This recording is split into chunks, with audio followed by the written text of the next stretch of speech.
Hi friends, welcome to our channel. நம்ம இந்த வீடியோவில் பார்க்க போகிறது என்ன அப்படின்னு பார்த்தீங்கன்னா 2023 சரியா 2023 நடந்த அக்ரிகல்ச்சர் அண்ட் ஹார்டிகல்ச்சர் எக்ஸாமில் நடந்த தமிழ் தகுதி தேர்வு சரியா அந்த எக்ஸாமில் நடந்த தமிழ் எலிஜிபிலிட்டி டெஸ்ட்டில் இருக்கக்கூடிய 100 கொஷின்ஸ் தான் இந்த வீடியோவில் பார்க்க போகிறோம். ஸோ இந்த வீடியோ எதுக்காக யூஸ் ஆகும் அப்படின்னு பார்த்தீங்கன்னா வரப்போகிற குரூப் 2A எக்ஸாம் படிக்கிறவங்களுக்கு நமக்கு வந்து ஜென்ரல் தமிழில் 100 கொஷினில் பார்த்திங்கன்னா கிட்டத்தட்ட 30லிருந்து 35 கேள்விகள் நமக்கு இலக்கணம் ஓரியன்டாக தான் இருக்கும். ஸோ நமக்கு இந்த தமிழ் தகுதி தேர்வு அப்படிங்கிறது பார்த்திங்கன்னா டிஎன்பிஎஸ்சியில் வைக்கிற எல்லா தமிழ் தகுதி தேர்வுகளும் முழுக்க இலக்கணத்தை பேஸ் பண்ண அந்த கான்செப்ட் ஓரியன்டாக தான் இருக்கும். ஸோ அதனால் இதில் இருக்கிற 100 கேள்விகள் பார்த்தோம்னா நமக்கு அந்த கான்செப்டை தெரிஞ்சுக்கிறதுக்கு யூஸ்ஃபுல்லாக இருக்கும். ஸோ வீடியோ ஃபஸ்ட்லேருந்து லாஸ்ட் வரைக்கும் ஸ்கிப் பண்ணாமல் பாருங்கள். நம்ம சேனல் இப்போ தான் ஃபஸ்ட் டைம் பார்க்குறீங்க அப்படின்னா சேனலை சப்ஸ்கிரைப் பண்ணிவிட்டு வீடியோவை வந்து கண்டினியூ பண்ணிக்கோங்க. ஃபஸ்ட் கொஷின் போயிடலாம். ஆங்கில சொல்லுக்கு நேரான தமிழ் சொல் தருக. ஃபேக்ஸ் அப்படின்னா என்ன? ஃபேக்ஸ் அப்படிங்கிறது வந்து என்ன அப்படின்னு பார்த்தீங்கன்னா தொலைநகல் இயந்திரம் அப்படிங்கிறது தான் ஃபேக்ஸ் அப்படின்னு சொல்லுவோம் சரியா. தொலைநகல் இயந்திரத்திற்கு இணையான அந்த ஆங்கில சொல் ஃபேக்ஸு. நமக்கு தமிழ் சொல் கொடுத்து ஆங்கில சொல் கேட்கலாம், ஆங்கில சொல் கொடுத்து தமிழ் சொல் கேட்கலாம், ஞாபகம் வச்சுக்கோங்க. அடுத்து பார்க்கலாம். ரெண்டாவது கேள்வி, மாஸ்க் அப்படின்னா என்ன? மாஸ்க் அப்படிங்கிறது எதை குறிக்கும்? முகக்கவசம். மாஸ்க் அப்படின்னா என்ன அர்த்தம்? தமிழில் முகக்கவசம். அடுத்து ஊர் பெயருடைய மருவு கேட்டிருக்காங்க. ஸோ இலக்கணத்தில் இது வரும். ஸோ கோயம்புத்தூர் அப்படிங்கிறது வந்து இப்போ எப்படி மருவி வந்திருக்கு அப்படின்னா கோவை அப்படின்னு வந்திருக்கு. அதுவுமே பார்த்திங்கன்னா கோவன்புத்தூர், கோயம்புத்தூர், அதுக்கப்புறம் கோவை அந்த மாதிரி மருவி இருக்கிறதா சொல்லுவாங்க. அடுத்து பார்க்கலாம். நாலாவது கேள்வி, திருச்சிராப்பள்ளி இப்போது எந்த மாதிரி வந்து மருவி இருக்குது அப்படின்னு கேட்குறாங்க. ஆன்சர் திருச்சி. திருச்சி தான் சரியான ஆன்சர். அடுத்தது கும்பகோணம் அப்படிங்கிறதோடைய இப்போதைய மறுச்சொல் என்ன அப்படின்னா குடந்தை. கும்பகோணம் அப்படிங்கிறது வந்து என்ன? குடந்தை அப்படின்னு மருவி இருக்கு. அடுத்து இந்த கோயில் நகரம் அப்படிங்கிறத பார்க்கும்போது நமக்கு என்ன ஞாபகம் வரும்? மதுரை. கோயில் நகரம் என அழைக்கப்படுவது எது? மதுரை. அடுத்து ஆறாவது கேள்வி போயிடலாம். சரியான நிறுத்தற்குறிகள் இடப்பட்ட தொடரை கண்டறிக அப்படின்னு கேட்டிருக்காங்க சரியா. சரியான நிறுத்தற்குறிகள் இடப்பட்ட தொடர் எது அப்படின்றது தான் கேள்வி. அடடா எவ்வளவு சிற்பங்கள்! இது வந்து பார்த்திங்கன்னா ஒரு ஆச்சரியப்படக்கூடிய தொடர் தான். ஸோ நமக்கு ஆச்சரியக்குறி தான் வரணும். சரியான நிறுத்தற்குறியில் அடடா அப்படிங்கிறது வந்து உணர்ச்சியை வெளிப்படுறதுக்கு தான் வந்து ஆச்சரிய தொடர். எவ்வளவு சிற்பங்கள் அப்படின்னு மிகைப்படுத்தியிருக்காங்க. ஸோ நமக்கு ஆப்ஷன் டியில் இருக்கிறது தான் சரியானது. ஸோ இங்கே அடடா பக்கத்தில் வந்து நமக்கு இந்த 2 இடத்துலையுமே இது இல்லை, என்ன ஆச்சரியக்குறி கிடையாது இல்லையா, அதனால் இது வராது. அதே போல் இங்கே அடடா அப்படிங்கிற இடத்துல எங்கேயுமே கேள்விக்குறி வராது. ஸோ இது 2மே தவறானது. அடுத்து நிறுத்தற்குறிகள் அறிதல் எது சரியானது அப்படின்னு கேட்டிருக்காங்க. நிறுத்தற்குறிகள் எது சரியாக இடப்பட்டிருக்கு அப்படின்னு பார்த்தீங்கன்னா ஆப்ஷன் டி. சேரர்களின் பட்டப்பெயர்களில் கொல்லி, வெப்பன், மலையமான் போன்றவை குறிப்பிடத்தக்கவை. அதாவது சேரர்களுடைய பட்டப்பெயர்களில் அப்படிங்கிறதுல இங்கே பாருங்கள், அந்த இடத்துல வந்து நமக்கு கமாலாம் வரக்கூடாது. சேர பட்டப்பெயர்களில் ஒவ்வொரு பேருக்கும் நடுவில் தான் கமா வரணும். கொல்லி, வெப்பன், மலையமான் இந்த லாஸ்ட்டாக வர பேருக்கு அடுத்து வந்து கம்மா வரக்கூடாது. ஸோ அப்படி பார்க்கும்போது இந்த லாஸ்ட்டில் வந்து கம்மா வந்திருக்கிறதுனால இது 3மே நம்ம தவிர்த்திடலாம். அதே போல் இதில் பார்த்திங்கன்னா ஆச்சரியக்குறி வந்திருக்கு செகண்டில், அதனால் இதெல்லாம் தவறானது. ஸோ நமக்கு இதில் பார்த்திங்கன்னா கொஷின் மார்க் கேட்டிருக்காங்க, இங்கே பார்த்திங்கன்னா கம்மா கொடுத்துருக்காங்க. நமக்கு சரியான ஆன்சர் ஆப்ஷன் டி. ஸோ ஒரு கொஷினை வந்து நம்ம அப்ரோச் பண்ணுறோம் அப்படின்னா அதில் மற்ற ஆப்ஷன்ஸில் இருக்கிற மிஸ்டேக்ஸ் என்ன அப்படிங்கிறதையும் நம்ம பார்த்து வச்சுக்கணும். அப்போ தான் அது வேறு ஒரு கொஷின் அட்டன் பண்ணுறதுக்கு நமக்கு யூஸ்ஃபுல்லாக இருக்கும். அடுத்து பாருங்கள், பேச்சு வழக்கு சொற்களை எழுத்து வழக்கு சொற்களாக மாற்றுக அப்படின்னு கொடுத்துருக்காங்க. சிரட்டையில் நீத்து பாகத்தை வடித்து நீட்டினான் அப்படின்னு இருக்கு சரியா. சிரட்டையில் நீத்து பாகத்தை வடித்து நீட்டினான். சிரட்டையில் நீத்து பாகம் அப்படின்னா பார்த்திங்கன்னா மேல் கஞ்சி அப்படின்னு சொல்லுவாங்க. நீத்து பாகம் அப்படிங்கிறதுக்கு என்ன? மேல் கஞ்சி. ஸோ சிரட்டையில் மேல் கஞ்சியை வடித்து நீட்டினான் அப்படிங்கிற சென்டென்ஸ் வந்து சரியாக இருக்கும். அடுத்து 9வது கேள்வி பாருங்கள். எழுத்து வழக்கு தொடரை கண்டறி அப்படின்னு கொடுத்துருக்காங்க. ஸோ பேச்சு வழக்கில் இல்லாமல் எழுத்து வழக்கில் மட்டும் கரெக்டாக இருக்கிற தொடர் எது அப்படிங்கிறத இங்கே கேள்வி. சோலைக்குள் சத்தம் இல்லாமல் தென்றலு வீசியது அப்படின்னு இருக்கு. இங்கே தவறு. இங்கேயும் தென்றலுன்னு இருக்குது, இங்கேயும் தென்றலுன்னு இருக்குது. ஸோ இது 3மே வந்து தவறு. சோலைக்குள் சத்தம் இல்லாமல் தென்றல் வீசியது அப்படிங்கிறது ஆப்ஷன் பி தான் சரியானது. 10வது கேள்வி பாருங்கள். பொருத்தமான காலம் அமைத்தல் அப்படின்னு சொல்லிட்டு கபிலன் வேலை செய்தால் ஊதியம் பெறுவான் அப்படின்னு இருக்குது. ஸோ கபிலன் வேலை செய்தால் இனிமே வந்து செய்தால் ஊதியம் பெறுவான். இவ்வு 2மே பார்த்திங்கன்னா எதிர்கால இடைநிலை சரியா. அப்போ பெறுவான் அப்படிங்கிறதுல வந்து இவ் தானே வருது. ஸோ இது வந்து எதிர்காலம் அப்படிங்கிறது சரியானது. நிகழ்கால இடைநிலை அப்படின்னு பார்த்திங்கன்னா கிரு, கின்று, ஆனின்று அப்படிங்கிறதெல்லாம் வந்து நிகழ்கால இடைநிலை. இதையும் இங்கே ரீகால் பண்ணிக்கோங்க. கிரு, கின்று, ஆனின்று நிகழ்கால இடைநிலை. இப்பு, இவ்வு எதிர்கால இடைநிலை. இத்து, இட்டு, இரு, இன்னு இது வந்து இறந்த கால இடைநிலை. அடுத்து பாருங்க 11வது கேள்வி. விண், கோள், மாலை, மீன் இந்த சொற்களை இணைத்து பார்த்து சரியான சொல்லை என்ன அப்படின்னு கேட்டிருக்காங்க. சரியா? விண், கோள், மாலை, மீன் இந்த சொற்களை இணைத்து பார்த்து சரியான சொல்லை தெரிவு செய்க அப்படிங்கிறாங்க. ஸோ விண்மீன் அப்படிங்கிறது தான் வந்து நமக்கு சரியான ஆன்சர். விண்மீன் அப்படிங்கிறது வந்து கோளையும் குறிக்கக்கூடியது. சரியா? விண்மீன் அப்படிங்கிறது வந்து ஒரு கோளையும் குறிக்கக்கூடியது. அடுத்து பாருங்க 12வது கேள்வி. குமரன் மலையில் நனைந்தனன் அப்படிங்கிறது வந்து நமக்கு இறந்த காலத்தில் வரும். குமரன் மலையில் நனைந்தனன் அப்படிங்கிறது இறந்த கால சொல். அடுத்தது உரைத்த அப்படிங்கிறதுடைய வேர்ச்சொல் கேட்டிருக்காங்க. ஸோ பெயரெச்சம் கொடுத்து அல்லது வினையெச்சம் கொடுத்து நமக்கு வேர்ச்சொல் கேட்குறதோ அல்லது வேர்ச்சொல் கொடுத்து அதுக்கு வந்து பெயரெச்சம், வினையெச்சம் அந்த மாதிரி கேட்குறதோ வந்து கண்டிப்பாக கம்பல்சரி கொஷின்ஸ் இருக்கும். ஸோ உரைத்த அப்படிங்கிறதுல வந்து உரை அப்படிங்கிறது நமக்கு வேர்ச்சொல்லாக வரும். வேர்ச்சொற்கள் எப்போவுமே வந்து கட்டளை சொல்லாக மட்டுமே வரும். சரியா? கட்டளையாக மட்டும்தான் வரும். இதில் உரைத்து அப்படிங்கிறது வந்து ஊன் முடிஞ்சதுன்னா என்ன வரும்? வினையெச்சம் அப்படிங்கிறது தான். உரைத்து அதுவும் உறைந்துன்னு கொடுத்துருக்காங்க. இது தவறானது. உரைத்து அப்படிங்கிறது வினையெச்சம். இதில் உரை வந்து ராவை வந்து மாறி இருக்குது. ஸோ இதுவும் தவறானது. ஃபர்ஸ்ட் ஆப்ஷன் மட்டும்தான் சரியானது. அடுத்து பாருங்கள். கேலி சித்திரம் என்றால் டேஸ் அப்படின்னு கேட்டிருக்காங்க. அதாவது சரியான வினாச்சொல் கேட்டிருக்காங்க. இந்த கேலி சித்திரம் என்றால் யாவைன்னு சொல்வோமா, என்னன்னு கேட்போமா, ஏன்னு கேட்போமா, எப்படின்னு கேட்போமா? கேலி சித்திரம்னா என்ன அப்படின்னு தானே கேட்போம். So answer option B. முதல் ஆழ்வார்கள் டேஸ் பேர். அதாவது முதல் ஆழ்வார்கள் எத்தனை பேர் அப்படிங்கிறது தான் இங்கே கேள்வி. சரியா? முதல் ஆழ்வார்கள் மொத்தம் எத்தனை பேர் அப்படிங்கிறது தான் இங்கே எத்தனை அப்படிங்கிறது வரணும். ஸோ எத்தனை பேருங்கிற கொஷினுக்கு ஆன்சர் பாருங்கள் 3 தான். மூவர் முதலிகள் அப்படின்னு அதை அவங்கள சொல்லுவாங்க. சரியா? பொய்கை ஆழ்வார், பூதத்தாழ்வார், பேய் ஆழ்வார் அப்படின்னு சொல்லிட்டு மொத்தம் 3 பேர் இருப்பாங்க. அவங்க 3 பேர் தான் மூவர் முதல் ஆழ்வார்கள் அப்படின்னு சொல்லுவாங்க. அடுத்து பாருங்கள் 16வது கேள்வி. குயிலுக்கு கூடு கட்ட தெரியாது டேஸ் காக்கையின் கூட்டில் முட்டையிடும் அப்படின்னு கொடுத்துருக்காங்க. இந்த இடத்துல பார்த்தீங்கன்னா குயிலுக்கு வந்து கூடு கட்ட அதனால் காக்கையோடைய கூட்டில் போய் முட்டையிடும் அப்படிங்கிறது சரியான ஆன்சர். ஆப்ஷன் ஏ தான் சரியானது. 17வது கேள்வி பாருங்கள். அதிக அளவில் மரங்களை வளர்ப்போம் டேஸ் மரங்கள் தான் மழைக்கு அடிப்படை. அதாவது இங்கே இருக்கக்கூடிய ஒரு இணைப்பு சொல் எது வரும்? அதாவது மரங்களை வளர்க்கணும். ஏன்னா மரங்கள் தான் மழைக்கு அடிப்படை. அதனால் ஏனெனில் அப்படிங்கிற வார்த்தை வரும். சரியா? அடுத்தது 18வது கேள்வி பாருங்கள். உணவு கொடுத்தவர்களே உயிரை கொடுத்தவர்கள் என்பதை உணர்ந்துள்ளேன் டேஸ் இந்த பாத்திரத்தில் இருக்கும் உணவை பசியால் வாடும் மக்களுக்கு வழங்கப் போகிறேன். அதாவது ஒருத்தவங்க சொல்கிற மாதிரி, இது நாம சொல்கிற மாதிரி கூட நினச்சிக்கோங்களேன். உணவு கொடுத்தவர்கள் தான் உயிரை கொடுத்தவர்கள் அப்படிங்கிறத எனக்கு உணர்ந்திருக்கேன். அதனால் நான் இந்த பாத்திரத்தில் இருக்கக்கூடிய உணவை பசியால் வாடும் மக்களுக்கு வழங்கப் போகிறேன் அப்படின்னு சொல்லலாம். ஸோ ஆன்சர் வந்து அதனால் அப்படிங்கிறது வரும். அடுத்து பாருங்க 19வது கேள்வி. அடைப்புக்குள் உள்ள கொழுந்து வகை குறித்த சொல்லை தகுந்த வாக்கியத்துடன் பொறுத்துக்க அப்படின்னு கொடுத்துட்டாங்க. கொழுந்தாடை. சரியா? இதில் கொழுந்தாடை எதுக்கு வரும் அப்படின்னா கரும்புடைய நுனி பகுதியை வந்து நம்ம கொழுந்தாடை அப்படின்னு சொல்லுவோம். கரும்பின் நுனிப்பகுதியை எப்படி சொல்லுவோம்? கொழுந்தாடை அப்படின்னு சொல்லுவோம். கரும்பின் நுனிப்பகுதி எவ்வாறு அழைக்கப்படுகிறது? கொழுந்தாடை என அழைக்கப்படுகிறது. அடுத்து பாருங்க 20வது கேள்வியை பார்க்கும்போது இலக்கண குறிப்பு தான். கொள்க, குறைக்க இது ரெண்டும் என்ன வரும்? சரியா? கொள்க, குறைக்க இது ரெண்டுமே வந்து பார்த்திங்கன்னா வியங்கோள் வினைமுற்றில் வரும். க, இய, இயர் அப்படின்னு முடியும். வியங்கோள் வினைமுற்று க, இய, இயர் அப்படின்னு முடியும். ஸோ இங்கே கொள்க, குறைக்க ரெண்டுமே வந்து வியங்கோள் வினைமுற்றில் வரும். அடுத்து பாருங்கள் இரு பொருள் கொடுக்க சொல்லியிருக்காங்க. படி அப்படிங்கிறதுக்கு வந்து 2 பொருள் என்ன வரும் அப்படின்னா மாடிக்கு போகிற அந்த படிக்கட்டையும் குறிக்கும், அதே போல் படித்தல் செயலியும் குறிக்கும். ஸோ ஆன்சர் வந்து ஆப்ஷன் சி தான் சரியான ஆன்சர். 22வது கேள்வி பாருங்கள். பின்வரும் சொல்லுக்கு இருபொருள் தரும் சரியானவற்றை தேர்வு செய்க அப்படின்னு கொடுத்துருக்காங்க. சரியா? பின்வரும் சொல்ல 2 பொருளை தரக்கூடியது எது அப்படின்னு பார்த்தீங்கன்னா நகை அப்படிங்கிறது புன்னகையையும் குறிக்கும், அதே போல் நகைகள் நம்ம வந்து அணிந்து கொள்ளக்கூடிய நகைகளான ஆபரணம் அப்படிங்கிறதையும் குறிக்கும். அடுத்து பாருங்கள் 2 பொருள் தருக அப்படின்னு சொல்லிட்டு இன்னொரு வேர்ட் கொடுத்துருக்காங்க. கூவல் அப்படிங்கிறது வந்து பார்த்திங்கன்னா நமக்கு நீர்நிலையை குறிக்கக்கூடியது, அதே போல் பள்ளத்தை குறிக்கக்கூடியது. கூவல் அப்படிங்கிறது நீர்நிலை மற்றும் பள்ளத்தை குறிக்கக்கூடிய ஒரு சொல்.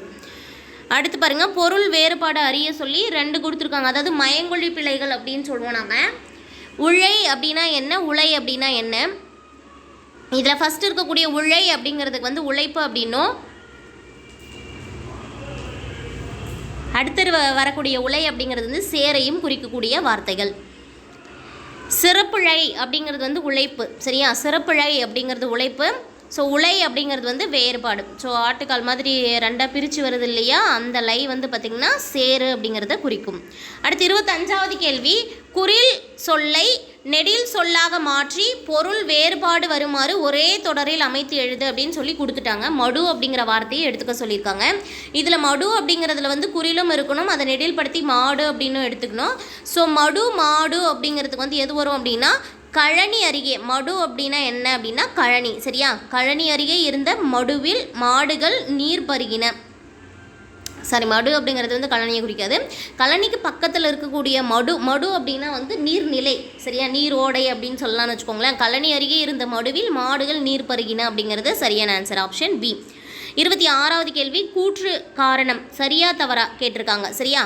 கூற்று வந்து தில்லான் அப்படிங்கிறவங்க இந்திய தேசிய இராணுவத்தின் இதயமும் ஆன்மாவும் தமிழர்கள் தான் என்றார். தில்லான் வந்து இந்திய தேசிய இராணுவத்துடைய இதயமும் ஆத்மாவும் தமிழர்கள் தான் அப்படின்னு சொல்லியிருக்காங்க. காரணம் பார்த்திங்கன்னா இந்திய தேசிய இராணுவத்திற்கு வலு சேர்த்த பெருமைக்குரியவர்களே தமிழர்கள் தான். அதாவது பல ஆயிரக்கணக்கான தமிழர்களை வந்து இந்திய தேசிய இராணுவத்தில் சேர்றதுக்கு முத்துராமலிங்க தேவர் கூட வந்து உதவி செய்திருப்பார். ஸோ அந்த மாதிரி பார்க்கும்போது இந்திய தேசிய இராணுவத்துடைய இதயமும் ஆன்மாவும் தமிழர்கள் தான் அப்படின்னு சொல்லி தில்லான்னு சொன்னதில் வந்து தவறு கிடையாது. அதுவும் சரியானது தான், காரணமும் சரியானது தான். ஸோ அப்படி பார்க்கும்போது கூற்றும் சரி, காரணமும் சரி. 27வது கேள்வியை பாருங்களேன். கீழ்காணும் 3 தொடர்களுள் சரியானவற்றை தெரிவு செய்க அப்படின்னு சொல்லி கொடுத்துட்டாங்க, சரியா? இதில் ஃபஸ்ட்டு தொடர் பாருங்களேன். இருந்த இடத்திலிருந்தே பயணச்சீட்டு எடுப்பதை எளிதாக்கிய மிகப்பெரிய இந்திய நிறுவனம் இந்திய தொடர்வண்டி உணவு வழங்கல் மற்றும் சுற்றுலா கழகம் தான். அதாவது நம்ம ஆன்லைன் டிக்கெட் புக் பண்ணுறோம் இல்லையா, அதுதான். இருந்த இடத்திலிருந்து பயண சீட்டு எடுப்பதை எளிதாக்கிய மிகப்பெரிய இந்திய நிறுவனம் இந்திய தொடர்வண்டி உணவு வழங்கல் மற்றும் சுற்றுலா கழகம்.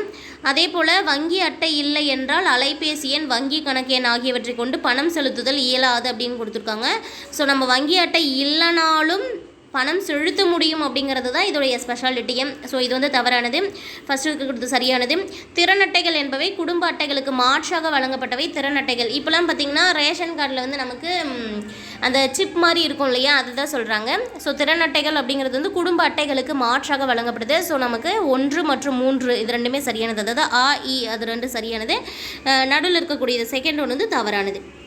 அடுத்து 27வது கேள்வி பாருங்கள். பின்வரும் ஆங்கில சொல்லுக்கு இணையான கலைச்சொல் என்ன அப்படின்னு கேட்டிருக்காங்க. மீடியா அப்படிங்கிறது எதை குறிக்கும் அப்படின்னா ஊடகத்தை குறிக்கக்கூடிய வார்த்தை. மீடியா அப்படின்னா ஊடகம். ஸோ இதழியல் அப்படிங்கிறதுக்கு பார்த்திங்கன்னா நம்ம மேகசைன் அப்படின்னு பார்ப்போம். இதழியல் மேகசைன் அப்படின்னா தான் இதழியல். ஒளியியல் அப்படின்னா ஃபோனிம். ஒளியியல் அப்படின்னா ஃபோனிம். மொழியில்னா லிங்குவிஸ்டிக்ஸ். ஸோ இதில் எதுனாலையும் மாற்றி கேட்கலாம் இல்லையா, அதனால் ஞாபகம் வச்சுக்கோங்க. மொழியியல் அப்படிங்கிறது லிங்குவிஸ்டிக்ஸு, ஒளியியல் அப்படிங்கிறது ஃபோனிமு, மீடியான்னா ஊடகம், இதழியல்னா மேகசைன். அடுத்து பாருங்கள், சைடு எஃபெக்ட் இதற்கு ஏற்ற கலைச்சொலை தெரிவு செய்கன்னு கொடுத்துருக்காங்க. சைடு எஃபெக்ட் அப்படின்னா பக்க விளைவு அப்படிங்கிறது வரும். ஒவ்வாமைக்கு வந்து நமக்கு என்ன வரும் அப்படின்னா அலர்ஜி. ஒவ்வாமையுடைய ஆங்கில சொல் வந்து அலர்ஜி. நோய் அப்படின்னா டிசீஸ் அப்படின்னு சொல்லுவோம். மூலிகை அப்படிங்கிறது வந்து என்ன அப்படின்னு நீங்கள் கமெண்ட் பண்ணுங்கள். அடுத்து பாருங்கள் 30வது கேள்வி, கலைச்சொல் தான். இன்ஸ்கிரிப்ஷன் அப்படின்னா என்னன்னு கேட்டிருக்காங்க. இன்ஸ்கிரிப்ஷன் அப்படிங்கிறது எதை குறிக்கக்கூடியதுன்னா பொறிப்பு அப்படிங்கிறத குறிக்கக்கூடியது, சரியா? இன்ஸ்கிரிப்ஷன் அப்படிங்கிறது பொறிப்பு. அடுத்து 31வது கேள்வி, தண்டருள் என்ற சொல்லின் பொருள் என்ன அப்படின்னு கேட்டிருக்காங்க. தண்டருள் அப்படிங்கிறது வந்து குளிர்ந்த கருணை. தண்டருள் அப்படின்னா குளிர்ந்த கருணை. இந்த மேலான பொருளே அப்படிங்கிறதுக்கு வந்து பராபரம். பராபரம் அப்படிங்கிறதுக்கு வந்து மேலான பொருளே அப்படிங்கிறது வரும். 32வது கேள்வி பாருங்கள். திங்கள் அப்படிங்கிறதுடைய பொருள் என்ன அப்படின்னா நிலவு. திங்கள் அப்படிங்கிறதுடைய பொருள் நிலவு. அந்த மாதிரி சூரியனுக்கு என்ன சொல்லுவோம் அப்படின்னா ஞாயிறு அப்படின்னு சொல்லுவோம். சூரியனுக்கு ஞாயிறுன்னு சொல்லுவோம். மழையை என்னன்னு சொல்லுவோம் அப்படின்னா வெறுப்பு அப்படின்னு சொல்லுவோம்.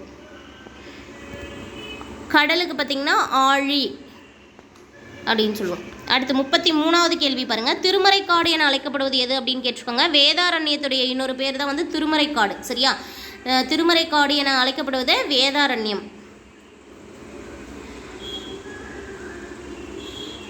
அடுத்து 34வது கேள்வி, சரியான கூட்டுப்பெயர் எது அப்படின்னு கேட்டிருக்காங்க. சரியா, ஆடு அப்படின்னா வந்து ஆட்டுடைய கூட்டத்தை என்னன்னு சொல்லுவோம் அப்படின்னா ஆட்டு மந்தை அப்படின்னு சொல்லுவோம்.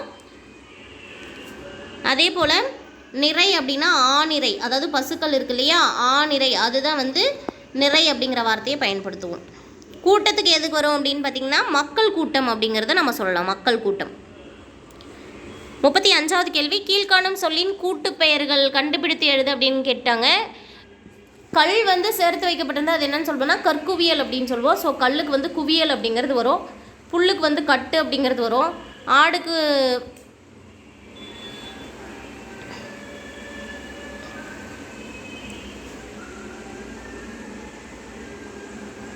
ஸோ இப்போ தான் பார்த்தோம் நம்ம ஆடுக்கு வந்து மந்தை அப்படிங்கிறது வரும், மந்தை அப்படிங்கிறது ஆடுக்கு வரும். ஸோ குலை அப்படிங்கிறது வந்து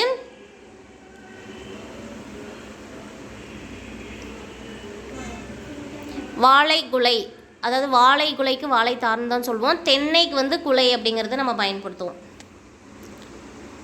பழம் அப்படிங்கிறத கூடயே கூட்டு பெயர் என்ன அப்படின்னு கேட்டிருக்காங்க. ஸோ வாழைப்பழத்தை கூட நம்ம என்னன்னு சொல்கிறோம், குலை அப்படின்னு சொல்கிறோம் இல்லையா, அதை ஞாபகம் வச்சுக்கோங்க. குவியல் பார்த்தாச்சு, மந்தையும் பார்த்தாச்சு, கல்லும் பார்த்தாச்சு, புல்லுக்கு வந்து புல்கட்டு அப்படின்னு சொல்லுவோம். அடுத்து 37வது, சரியான தொடரை தேர்ந்தெடு அப்படின்னு சொல்லிட்டு சாண்டியாக்கோ மிகப்பெரிய மீனை பிடித்தான். ஸோ வார்த்தைகள் வந்து மாற்றி மாற்றி போட்டிருப்பாங்க. இதில் சரியான வார்த்தை வந்து மீனிங்கோடு இருக்கக்கூடிய சென்டென்ஸு சாண்டியாக்கோ மிகப்பெரிய மீனை பிடித்தான். 38வது கேள்வி பாருங்கள், அதே போல் தான் சரியான தொடர் எது அப்படின்னு கண்டறிய சொல்லியிருக்காங்க. தமிழ் மொழி பேசவும் படிக்கவும் எழுதவும் உகந்த மொழி. முதல்ல பேச, படிக்க, அப்புறம் எழுத உகந்த மொழி தமிழ். அடுத்து 39வது சரியான தொடர் எது அப்படின்னு தான் கேட்டிருக்காங்க. இதுலேயுமே சிட்டுக்குருவி கூடுகட்டி வாழும் பறவை இனத்தை சார்ந்தது. ஸோ சிட்டுக்குருவி அப்படிங்கிறது வந்து கூடுகட்டி வாழும் பறவை இனத்தை சார்ந்தது. இதான் சரியான சென்டென்ஸு. 40வது கேள்வி, ஒரு ஓர், இது ரொம்ப முக்கியமானது. ஒரு ஓர் அப்படிங்கிற வார்த்தை வந்து எந்த இடத்துல பயன்படுத்துவோம் அப்படின்னு நம்ம ஞாபகம் வச்சுக்கணும். ஸோ ஒரு ஓரில் வந்து ஒரு அப்படிங்கிற வார்த்தை வந்து பார்த்திங்கன்னா உயிர்மை எழுத்துக்களை தொடர்ந்து வரக்கூடியது. இந்த தமிழ் அப்படிங்கிறதுல வந்து த அப்படிங்கிறது ஒரு உயிர்மை எழுத்து தானே, அதனால் உயிர்மை எழுத்தை தொடர்ந்து வரக்கூடியது ஒரு. ஓர் அந்த இர்ற ஞாபகம் வச்சுக்கோங்க, புள்ளி வச்ச எழுத்து தானே, அந்த இர்ற ஞாபகம் வச்சுக்கிட்டிங்கன்னா ஆலேருந்து அக்கு வரைக்கும் அப்படின்னு ஞாபகம் வச்சுக்கோங்க. இந்த அக்கு வராது, பட் ஆலேருந்து அவு வரைக்கும் இருக்கக்கூடிய உயிரெழுத்துக்கள் முன்னாடி ஓர், உயிரெழுத்துக்கள் முன்னாடி என்ன வரும், ஓர் அப்படிங்கிறது வரும். உயிர்மை எழுத்துக்கள் முன்னாடி ஒரு அப்படிங்கிறது வரும், ஞாபகம் வச்சுக்கோங்க. கீழ்காணும் தொடர்களில் உள்ள பிழையை திருத்தி எழுது அப்படின்னு கொடுத்துருக்காங்களா. ஒரு இரவும் ஓர் பகலும்னு கொடுத்தாச்சா, இதை வச்சு நீங்கள் சொல்லுங்களேன். ஓர் அப்படிங்கிறது உயிரெழுத்துக்கு முன்னாடி வரும், அதனால் ஒருன்னு வராது. ஓர் இரவும் ஓர் பகல் அப்படின்னு இருக்கிறதுல ஒரு பகலும் அப்படின்னு வரும். ஸோ ஆப்ஷன் டி தான் சரியான ஆன்சர். 42வது கேள்வி பாருங்கள், கீழ்காணும் தொடர்களில் உள்ள பிழைகளை திருத்தி எழுதுகன்னு கொடுத்துட்டு ஒரு அழகிய சிற்றூரில் ஓர் குளம் இருந்தது அப்படின்னு கொடுத்துருக்காங்க. ஸோ ஒரு அழகிய அப்படின்னு வராது, ஓர் அழகிய ஒரு குளம் அப்படின்னு வரும். ஓர் குளம்னு கொடுத்துருக்காங்களே, அது ஒரு குளம் அப்படின்னு வரும். ஸோ ஆப்ஷன் சி தான் சரியான ஆன்சர். 43வது கேள்வி பாருங்கள், விச்சை அப்படிங்கிறதுடைய மீனிங் கல்வி, ஈயில் அப்படிங்கிறது கொடுத்தல், பருதி அப்படிங்கிறது கதிரவன், வெறுப்பு அப்படிங்கிறது மலை. ஸோ இதை மேட்ச் பண்ணணும், நமக்கு ஆன்சர் ஆப்ஷன் டி. அடுத்து பாருங்கள் 44வது, உரு இந்த சொல்லின் பொருள் என்ன அப்படின்னு கேட்டிருக்காங்க. உருனா அழகு, இதை வந்து நிறைய டைம் கேட்டிருக்காங்க, ஞாபகம் வச்சுக்கோங்க. உரு அப்படிங்கிறது வந்து அழகை குறிக்கக்கூடியது. உரு அப்படின்னா என்ன, அழகு. அடுத்து சொல் பொருள் பொறுத்தது தான். பொக்கிஷம் அப்படிங்கிறது வந்து எதை குறிக்கும் அப்படின்னா செல்வம். பொக்கிஷம் அப்படிங்கிறது செல்வம். பரி அப்படிங்கிறது வந்து குதிரையை குறிக்கக்கூடிய வார்த்தை. சிங்காரம் அப்படின்னா அழகு. சூரன் அப்படிங்கிறது வீரனை குறிக்கக்கூடிய வார்த்தை. ஸோ அப்படி பார்க்கும்போது ஆப்ஷன் டி. 46வது கேள்வி, புத்தகத்தை எடுத்தது அவன் அல்ல அப்படின்னு கொடுத்துருக்காங்க. பிழை நீக்கி எழுத சொல்லியிருக்காங்க. புத்தகத்தை எடுத்தது அவன் அல்லன்னு வராது, அவன் அப்படிங்கிற ஆண்பாலை குறிக்கக்கூடியதுனால அல்ல அப்படிங்கிறது வராது, அல்லன் அப்படின்னு வரும். So answer option A. 47வது கேள்வி, ஒருமைப்பன்மை பிழை நீக்குக, பிழையற்ற தொடரை தெரிவு செய்க அப்படின்னு கொடுத்துருக்காங்க. பாலையை உடைத்தது கண்ணன் அல்லன் அப்படின்னு கொடுத்துருக்காங்க. சரி, பானையை உடைத்தது கண்ணன் அல்லன், அதுதான் சரியானது. இங்கே கண்ணன் அப்படின்னு கொடுத்தாச்சுல்ல, அதனால் அல்லன் வரும். அன்றோ, அல்லவோ, அள்ளீரோ, அள்வீரோ இதெல்லாம் எதுவுமே வராது. அல்லன் அப்படிங்கிறது ஒருமையை குறிக்கக்கூடியது இல்லையா, அதனால் அல்லன் அப்படிங்கிறது வரும். 48வது கேள்வி, ஒருமை பன்மை பிழை அற்ற தொடர் எது அப்படின்னு கேட்டிருக்காங்க. ஹிப்பாலஸ் என்பவர் பருவக்காற்றின் பயனை உலகிற்கு உணர்த்தினார். ஸோ பருவக்காற்றின் பயனை உலகிற்கு உணர்த்தியவர் யார் அப்படிங்கிறதும் ஒரு கேள்வியை கேட்பாங்க. பருவக்காற்றின் பயனை உலகிற்கு உணர்த்தியவர் யார் அப்படின்னு பார்த்தீங்கன்னா ஹிப்பாலஸ் அப்படிங்கிறது சரியான ஆன்சர். அடுத்து ஒரு பேராகிராஃபே கொடுத்துட்டாங்க. இந்த பேராகிராஃப் பார்த்திங்கன்னா நமக்கு 6th ஸ்டாண்டர்ட் புக்லேயே இருக்கும். காமராசருடைய வீட்டுக்கு வந்து ஒரு சிறுவனும் அவங்களுடைய தங்கையும் நுழையிறாங்க. ஊழியர்கள் எல்லாமே அவங்கள தடுப்பாங்க. அப்போ காமராசர் அதை பார்த்துட்டு அவங்கள வந்து உள்ளே கூப்பிட்டு யாரை பார்க்க வந்தீங்க அப்படின்னு கேட்பாங்க. அதுக்கு வந்து எங்கள் அண்ணனுக்கு தேர்வுக்கு பணம் கட்டுறதுக்கு அம்மாவுக்கு வசதி இல்லை, உங்ககிட்ட இருந்தால் பணம் தாங்க அப்படின்ற மாதிரி அந்த சிறுமி முடிப்பாங்க. அம்மா அனுப்பி விட்டாங்களா அப்படிங்கிற மாதிரி அவங்க கேட்பாங்க காமராசர் அவர்கள் அவங்கக்கிட்ட. இல்லை நாங்களாக தான் வந்தோம் அப்படின்னு சொல்லுவாங்க. அம்மா அப்பளம் போட்டு வீடு வீடாக போயிட்டு விற்றுட்டு வருவாங்க, அதில் வர வருமானத்தை வச்சு தான் எங்களை படிக்க வைக்கிறாங்க அப்படின்னு சொல்லி அந்த குழந்தைங்க சொல்லும்.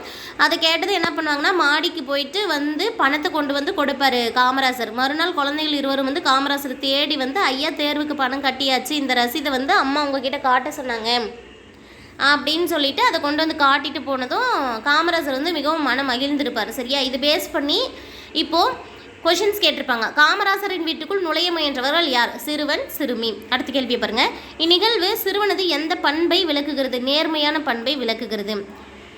நெக்ஸ்ட் பாருங்க, மறுநாள் குழந்தைகள் வந்ததும் காமராசரின் மனம் என்ன ஆச்சு அப்படின்னு பார்த்தீங்கன்னா மனம் நெகிழ்ந்து போனார்.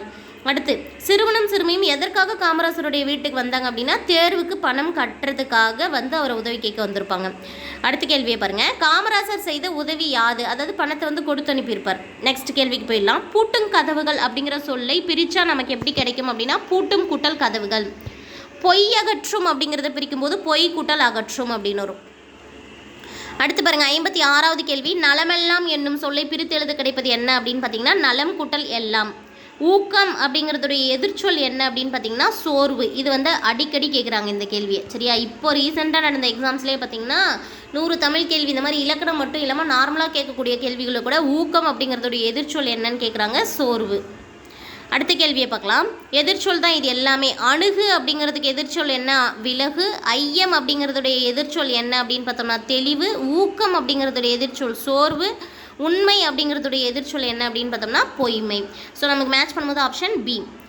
நீக்குதல் என்ற சொல்லுக்கு எதிர்ச்சொல் என்ன அப்படின்னு பார்த்தோம்னா சேர்த்தல். பொருந்தாத சொல் கேட்டிருக்காங்க. கர்நாடகா, கேரளா, ஆந்திரா, இதில் இலங்கை கொடுத்துருக்காங்க. சரியா, இலங்கை அப்படிங்கிறது பார்த்திங்கன்னா இந்த கர்நாடகா, கேரளா, ஆந்திரா அப்படிங்கிறதெல்லாம் வந்து பார்த்திங்கன்னா நம்மளுடைய ஒட்டி இருக்கக்கூடிய மாநிலங்கள். பட் இலங்கை அப்படிங்கிறது வந்து இந்தியாவுடைய பக்கத்து நாடு.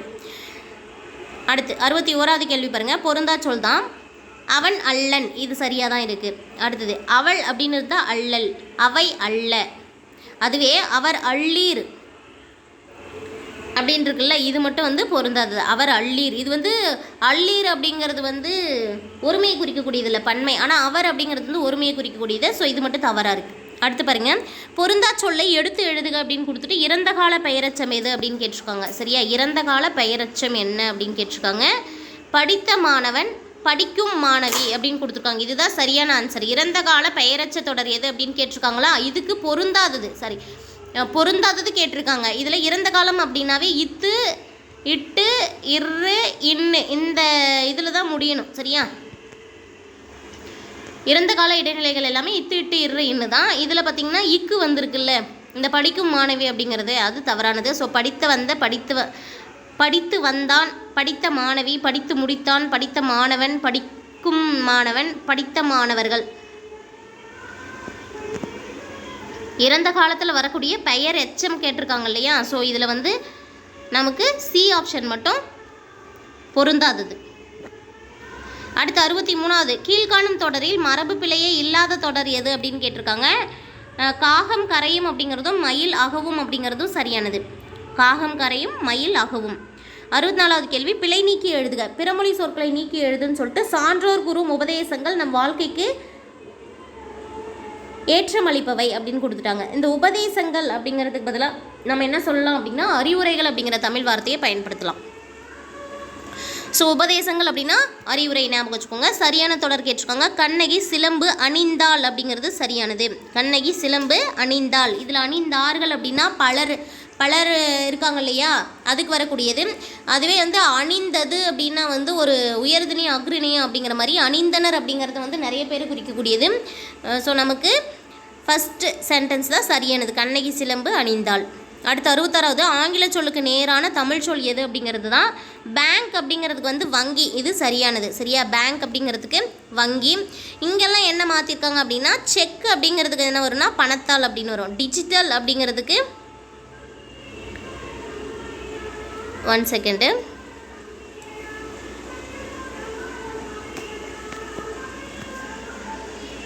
பேங்க் அப்படிங்கிறது வங்கி சரியானது. சரியா, இதுவே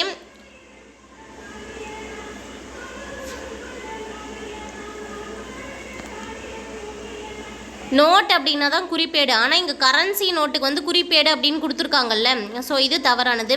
செக் அப்படிங்கிறதுக்கு பார்த்திங்கன்னா நமக்கு கடன் அட்டை அப்படின்னு கொடுத்துருக்காங்க, இதுவும் தவறானது. டிஜிட்டல் அப்படிங்கிறதுக்கு பணத்தாள் அப்படின்னு கொடுத்துருக்காங்க, இதுவும் தவறானது. அடுத்து ஆங்கில சொல்லுக்கு இணையான தமிழ் சொல் பாருங்கள். பேச்சாற்றல் அப்படிங்கிறதுக்கு எலக்யூவேஷன், இதுதான் சரியானது. துணிவு அப்படின்னா பார்த்திங்கன்னா கரேஜ் அப்படின்னு சொல்லுவோம். அடுத்தது ஒற்றுமை அப்படின்னா யூனிட்டி அப்படின்னு சொல்லுவோம். ஸோ பேச்சாற்றல் எலக்யூவேஷன்.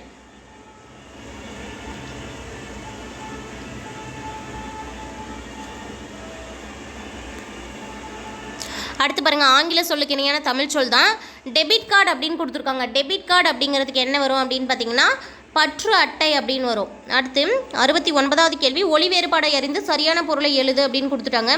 வரி அப்படின்னு கொடுத்துருக்காங்க. இந்த வரி அப்படிங்கிறது எதை குறிக்கலாம் அப்படின்னா தொடர்ச்சியாக இருக்கக்கூடியதை குறிக்கலாம், அதனால் தொடர் அப்படின்னு கொடுத்துருக்காங்க.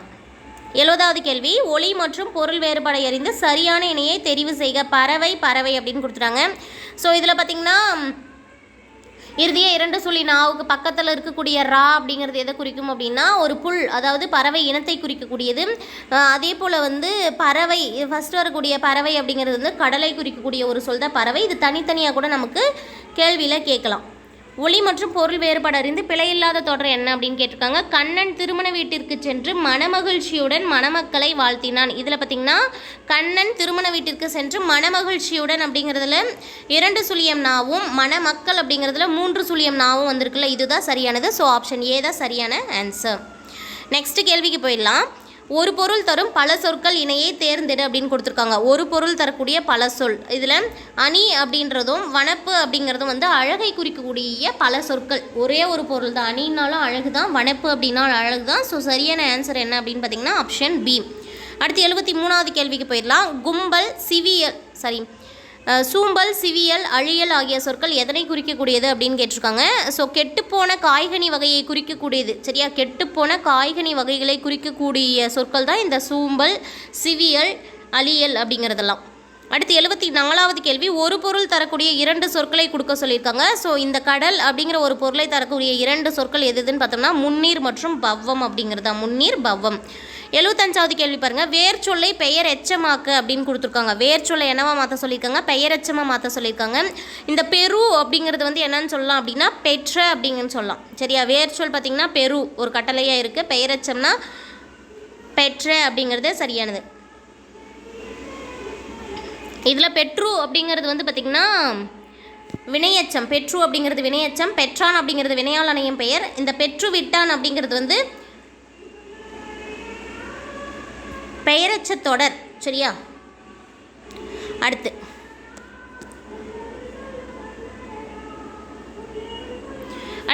கீழ்கண்டவற்றுள் சரியான வேர்ச்சொல்லின் இணை என்ன அப்படின்னு கேட்டிருக்காங்க. பொறி பொறித்த. ஸோ வேர்ச்சொல் வந்து பொறிங்கிறதும் பொறித்த அப்படிங்கிறதுக்கு வந்து இதுதான் சரியானது. இதில் மயங்கிய அப்படிங்கிறதுக்கு என்ன வரும்னா மயங்குன்னு வரும். கிளர்ந்த அப்படின்றதுக்கு என்னென்னு வரும்னா கிளர்னு வரும். வருகவுக்கு என்னென்னு வரும்னா வா அப்படிங்கிறது தான் வரும். ஸோ இதில் சரியான ஆன்சர் ஆப்ஷன் சி. 77வது பாருங்கள். ஆடினான் அப்படிங்கிறது கூட வேர்ச்சொல் கேட்டிருக்காங்க. ஆப்ஷன் டி ஆடு அப்படிங்கிறது சரியான ஆன்சர். 78வது கேள்வி வேர்ச்சொல்லின் வினை முற்று கண்டுபிடிக்க சொல்லியிருக்காங்க. வேர்ச்சொல்லுடைய வினை முற்று. குமை அப்படிங்கிறதுக்கு என்ன வினை முற்று வரும் அப்படின்னு பார்த்தீங்கன்னா குமைந்தன அப்படிங்கிறது தான். குமைந்தன. குமைந்து இது வந்து தொழிற்பெயரில் வரும். குமைந்தல் குமைந்து வினையச்சத்தில் வரும். குமைந்த பெயரச்சல் வரும். ஸோ குமைந்தன அப்படிங்கிறது சரியான ஆன்சராக வரும். கொடுக்கப்பட்டுள்ள வேர்ச்சொல்லின் வினை முற்று கேட்டிருக்காங்க. கான் கான் அப்படிங்கிறதுக்கு வந்து வினை முற்று என்ன அப்படின்னா கண்டான் அப்படிங்கிறது வரும். கண்டான் அப்படிங்கிறது வரும். கண்டு அப்படிங்கிறது எதில் வரும் அப்படின்னா வினை எச்சத்தில் வரும். இந்த கண்டவன் அப்படிங்கிறது வந்து என்ன வரும் அப்படின்னு பார்த்தீங்கன்னா வினையாளனையும் பெயரில் வரும். அடுத்து பாருங்கள் 80வது கேள்வி அகரவரிசைப்படி எழுத சொல்லியிருக்காங்க. ஸோ சரியானது என்ன அப்படின்னு பார்த்தீங்கன்னா சி ஆப்ஷன் தான், உழவு ஏர் மண் மாடு அப்படிங்கிறது சரியானது. 81வது கேள்வியும் அகரவரிசை தான். இதில் வந்து உடுக்கை கணப்பாறை பிடித்தல் மகுடி அப்படிங்கிறது சரியானது, ஆப்ஷன் டி. 82வது கேள்வியும் அகரவரிசை தான். இதுக்கும் ஆப்ஷன் டி பாருங்கள், அழகு இசை உரிமை ஏற்றம் முதலெழுத்தை வச்சு கண்டுபிடிச்சிடலாம். சொற்களை ஒழுங்குபடுத்துக அப்படிங்கிறதுல வந்து பார்த்திங்கன்னா அகத்தியர் வாழ்ந்த மலை பொதிகை மலை அப்படிங்கிறது சரியான ஆன்சராக இருக்கும். 84வது கேள்வி ஒளி மற்றும் பொருளை வேறுபடுத்த இருந்து சரியான சொல் என்ன அப்படின்னு கேட்டிருக்காங்க. இதில் வந்து தின் அப்படின்னு சொல்லிட்டு 3 சுழியம் இன்னும் இருக்குது, தின் அப்படின்னு 2 சுழியம் இன்னும் கொடுத்துருக்காங்க. ஸோ 3 சுழியம் இன்னும் ஃபஸ்ட் இருக்கிறதுக்கு என்ன வரும் அப்படின்னா வலிமையை குறிக்கக்கூடிய வார்த்தை தான் அந்த தின் அப்படிங்கிறது. 2 சுழியம் இன்னும் வரக்கூடிய தின் அப்படிங்கிறது வந்து சாப்பிட சொல்லுவோம் இல்லையா, உன் அப்படின்னு சொல்லுவோம் இல்லையா, அதுதான். 85வது கேள்வி போயிடலாம். இரு வினைகளின் பொருள் வேறுபாடை அறிந்து சரியான சொல் தொடர் என்ன அப்படின்னு கேட்டிருக்காங்க. குவிந்து குவித்து, குவிந்து அப்படின்னா நிறைய பேர் சேர்றது, குவித்து அப்படின்னா எல்லாத்தையும் சேர்த்து வைக்கிறது, பொருட்களை குறிக்கும்.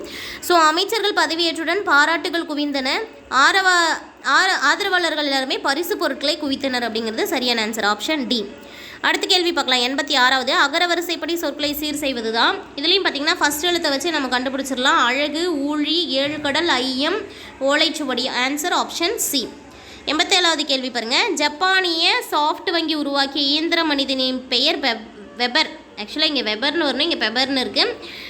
ஸோ வெபர் என்று அழைக்கப்படுவது யாது அப்படிங்கிற கேள்வியை சரியாக கேட்கலாம்.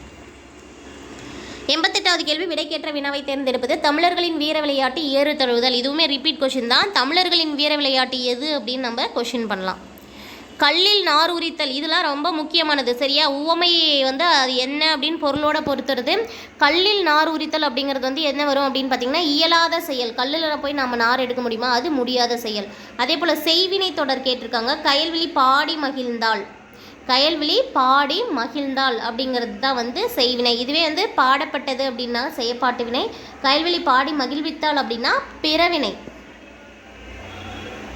பிறவினை தொடர் என்ன அப்படின்னு கேட்டிருக்காங்க பாருங்கள். அவனை திருந்த செய்தான், இன்னொருத்தவங்களை வந்து அந்த வேலையை செய்ய வச்சாங்க. ஸோ அவனை திருந்த செய்தான் அப்படிங்கிறது வந்து பிறவினை தொடர். 92வது கேள்வி பாருங்கள். பசுமரத்து ஆணி போல, இதில் ஊமை சொல்லக்கூடிய பொருள் என்ன அப்படின்னு கேட்டிருக்காங்க. பசுமரத்து ஆணி போல மனதில் பதிவதை குறிக்கும். அடுத்து பாருங்கள், ஊமையால் விளக்கக்கூடிய பொருள் தான் ஆகாய தாமரை. ஆகாயத்தில் வந்து தாமரை அப்படிங்கிறது ஒரு இல்லாத ஒரு விஷயம் தான், அதை சொல்லி காமிப்பாங்க. ஸோ ஆகாய தாமரை அப்படிங்கிறது இல்லாத ஒன்று. அடுத்து ஊமையால் விளக்கப்பெறும் பொருத்தமான பொருள் தான் அவளை நினைத்து உரலை இடித்தல் அப்படிங்கிறதுக்கு வந்து பார்த்திங்கன்னா அவங்களுடைய எண்ணமும் செயலும் வேறு வேறாக இருப்பது. அவளை நினச்சிக்கிட்டே உரலில் போய் இடிக்கிறது வந்து எண்ணமும் செயலும் வேறு வேறாக இருப்பது. சரியான கலைச்சொல் கேட்டிருக்காங்க. வாலண்டியர் அப்படிங்கிறதுக்கு என்ன வரும் அப்படின்னு பார்த்தீங்கன்னா தன்னார்வலர் அப்படின்னு வரும். வாலண்டியர் அப்படிங்கிறது தன்னார்வலர். அடுத்து பாருங்கள், சரியான கலைச்சொல் தான் கிளைமேட் அப்படின்னு கேட்டிருக்காங்க. தட்பவெப்பநிலை அப்படிங்கிறது தான் வந்து கிளைமேட்னு சொல்லுவோம். வானிலைக்கு என்ன வரும் அப்படின்னு பார்த்தீங்கன்னா வெதர் அப்படின்னு வரும். வானிலைக்கு என்ன வரும், வெதர் அப்படின்னு வரும். அடுத்தது காணொலி கூட்டம் அப்படின்னு கேட்டிருக்காங்க இல்லையா, அதுக்கு என்ன வரும் அப்படின்னு பார்த்தீங்கன்னா வீடியோ கான்ஃபரன்ஸ் அப்படின்னு வரும். அடுத்து 98வது கேள்வி பாருங்கள். 98வது கேள்வி என்னுடன் ஊருக்கு வருவாயா என்ற வினாவிற்கு வராமல் இருப்பேனா அப்படின்னு சொல்லிட்டு எதிர்த்து ஒரு விடை சொல்கிறது வந்து வினா எதிர் வினாதல் விடை. அவங்க கேட்குற கொஷினுக்கு கொஸ்டினையே பதிலாக சொல்கிறாங்க சரியா. வினா எதிர் வினாதல் விடை. அடுத்த கேள்வி 99வது பாருங்கள். இது செய்வாயா என்று வினவிய போது நீயே செய் அப்படின்னு திருப்பி அவங்களுக்கே வேலை சொல்கிறது. அது என்ன வரும் அப்படின்னு பார்த்தீங்கன்னா ஏவல் விடை. அவங்க ஆன்சராக தான் சொல்கிறாங்க, ஆனால் அது அவங்களுக்கே மறுபடியும் வந்து ஒரு வேலையை செய்ய சொல்கிற மாதிரி சொல்கிறாங்க, அதனால் ஏவல் விடை. லாஸ்ட் கொஷின் பாருங்கள். கடைக்கு போவாயா என்ற வினாவிற்கு போக மாட்டேன் அப்படின்னு சொல்லிட்டு மறுத்து சொல்கிறாங்க இல்லையா, அது மறை விடை. ஸோ இதில் வந்து பார்த்திங்கன்னா வினாக்கள் எத்தனை வகைப்படும், விடை எத்தனை வகைப்படும் அப்படின்னு கமெண்ட்டில் சொல்லுங்கள் சரியா. ஸோ ஃப்ரெண்ட்ஸ், நம்ம சேனல் இப்போ தான் ஃபஸ்ட் டைம் பார்க்குறீங்க அப்படின்னா சேனலை சப்ஸ்கிரைப் பண்ணிக்கோங்க. பக்கத்தில் இருக்கிற பெல் ஐக்கான் கிளிக் பண்ணி ஆல்னு செட் பண்ணி வச்சுக்கோங்க. முடிஞ்ச வரைக்கும் நம்ம சேனலுடைய லிங்க்கை ஃப்ரெண்ட்ஸ் எல்லாருக்கும் ஷேர் பண்ணுங்கள். நெக்ஸ்ட் வீடியோவில் பார்க்கலாம். தேங்க்யூ.